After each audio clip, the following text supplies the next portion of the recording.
반갑습니다. 주식탐구생활 전지현입니다. 이 영상을 녹화하는 날짜는 2023년 9월 23일 토요일자고요. 이번 시간에는 파월 연준 의장의 매파적 발언으로 금주의 글로벌 증시가 다 같이 조정을 받는 모습을 보였습니다. 하지만 오히려 이때를 노려서 반도체 수급주에 대한 관심이 필요한데요. 오늘은 이 내용에 대해서 생각해보는 시간을 갖도록 하겠습니다.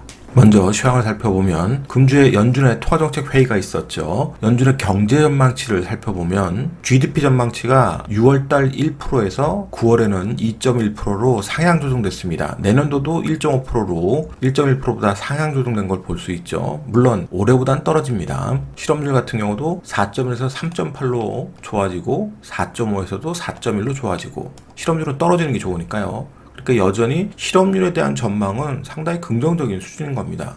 문제는 결국 인플레이션인데 그 중에서도 근원 PC 인플레이션을 보시면 3.9에서 3.7로 떨어지면서 이런 부분들은 긍정적이지만 내년도가 문제였죠. 내년도가 2.6에서 2.6으로 떨어지지 않고 있고 2025년에도 2.에서 오히려 2.3으로 높아졌습니다. 그만큼 근원 PC 물가가 끈적끈적하다. 그러니까 연준이 금리 인하하는 것이 쉽지만은 않다라는 것을 다시 한번 보여주는 거죠. 그래서 연준의 금리 전망치를 보면 올해는 5.6, 5.6로 나쁘지 않습니다. 근데 내년도가 4.6에서 5.1로 상향 조정됐고 2025년도 3.4에서 3.9로 상향 조정됐잖아요. 그러니까 이런 부분들이 시장에는 악재로 작용을 하게 된 거죠. 자, 점도표를 보시면 더 쉽게 이해가 되실 겁니다. 올해를 놓고 보면 6월의 점도표 상황보다 나쁘지 않아요. 그렇죠? 6%대까지 찍힌 건 없으니까. 문제는 내년도 점도표가 6월에는 5% 이하에서 많이 찍혀 있고 특히 이제 4.6% 정도 요쪽을 예상했었는데 이번엔 5% 이상에 많이 찍혀져 있다. 이 부분이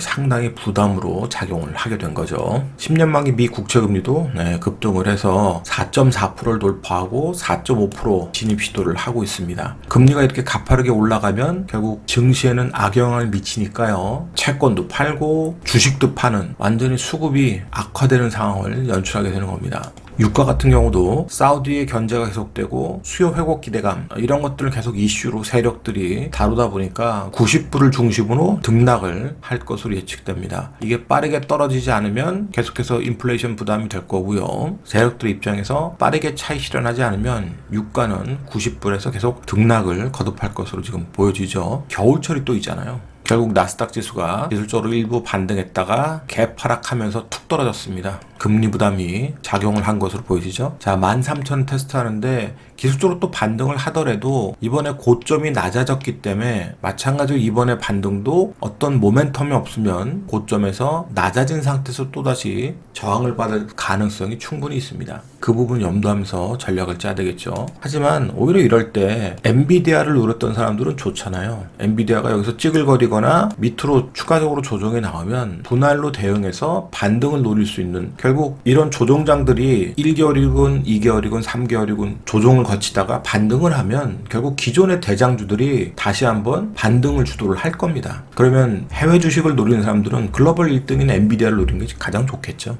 국내 증시 같은 경우는 환율이 계속 고점대에 진입하고 있습니다. 1340원, 1330원 여기서 놀고 있는데 만약에 이 위로 치고 간다면 우리 증시는 더 큰 부담을 안게 될 겁니다.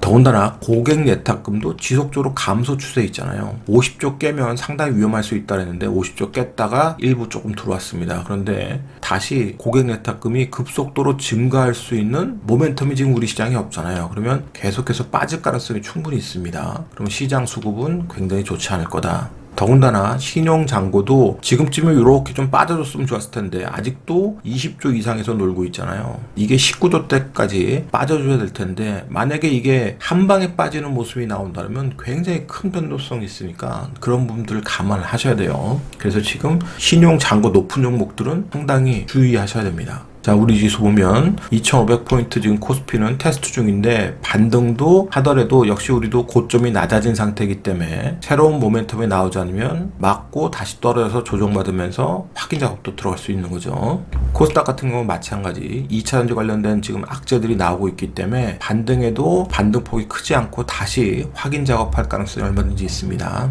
그런 부분 감안하셔야 되고, 자, 2차전지 관련해서 상당히 부담스러운 뉴스들이 계속 나오고 있는데요. 영국이 내연차 판매를 연장했습니다.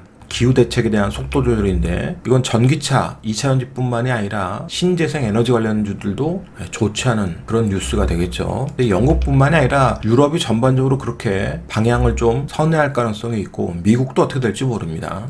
그런 부분들 계속 뉴스를 추적하셔야 될 거고, 그리고 LG 에너지 솔루션이 폴란드 생산 라인을 일부 조정할 거다. 이유는 유럽 판매 둔화에 대한 부담, 이런 소식들이 좀 전해지고 있단 말이에요. 그래서 전기차, 2차전지 관련 종목들이 일정 부분 반등이 나와도 강한 반등은 쉽지 않을 걸로 보여집니다. 그러면 오늘 주제인 반도체 수급주에 대해서 살펴보죠. 자, 반도체 관련주들이 악재도 있고 호재도 있는데요. 악재는 대만의 TSMC가 반도체 장비에 대한 납품 연기를 요청했다는 소식이에요. 아무래도 이제 수요 불안에 따른 그런 요청으로 시장은 좀 해석하고 있는데, 이런 부분은 일정 부분 시장에서 어느 정도 예상했던 내용이기 때문에 충분히 어느 정도 소화할 것으로 생각은 되고요. 호재 같은 경우는 이번에 아이폰 15가 나왔죠. 그런데 아이폰 15 프로의 발열 논란이 지금 되고 있습니다. 그 원인으로 TSMC의 3나노 공정에 대한 얘기들이 나오고 있는데, 만약에 진짜 이것이 원인이라면 삼성전자에게는 기회가 될 수 있잖아요. 그래서 그 부분을 계속 뉴스를 추적하면서 반도체 관련주에 대한 관심을 계속 가질 필요가 있습니다. 자, 삼성전자가 최근 6개월 동안에 무려 10조가 넘는 돈을 외국인들에 쏟아부었습니다. 평균 매수 단가가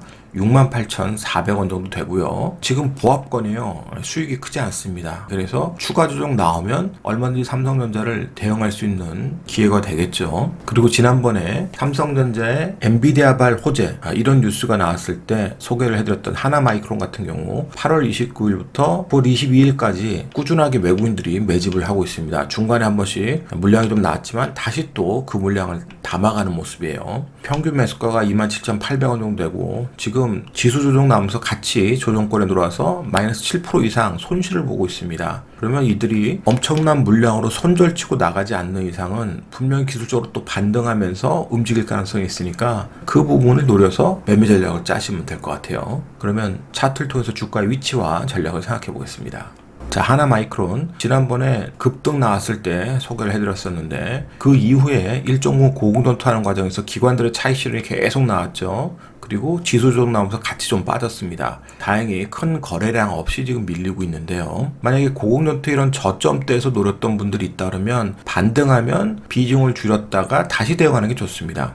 왜냐면 지금 시장 전체 변동성이 좀 커져 있는 상태이기 때문에 재료가 나면서 뭐 강하게 반등을 시도하면 몰라도, 그렇지 않으면 반등 이후에 다시 재차 확인할 가능성이 있기 때문에 일정 부분 비중을 줄여가면서 대응했다가 만약에 반등이 나오지 못하고 추가적으로 되물리면 역시 이런 자리에서는 다시 추가 대응하면서 반등을 노려도 충분히 가능한 종목이 될 수 있죠. 지난번에 설명드렸듯이 직전의 고점을 강하게 돌파했고 그 수급의 주체인 외국인들이 아직 빠져나가지 않고 있기 때문에 가능하다는 소리입니다. 만약에 이럴 때 기관 매도에 의해서 외국인들도 강력하게 뭐 100만 주, 200만 주씩 매도 쳐서 손절한다 그러면 그땐 대응하시면 안 될 거고요. 그렇지 않고 적정 물량으로 다시 또 빠진다 그러면 결국 시장이 반등을 시도할 때 기존에 주도주구로 움직였던 반도체 수급주들이 반등을 이끌 가능성이 충분히 있습니다. 그래서 그런 부분들 노려서 대응을 하자는 거예요. 오늘자 한 줄 요약, 또다시 확인된 연준의 고민. 이 영상이 도움이 됐다면 좋아요, 구독하기 부탁드리고요. 저는 다음 시간에 또 뵙도록 하겠습니다. 고맙습니다. 전지인이었습니다.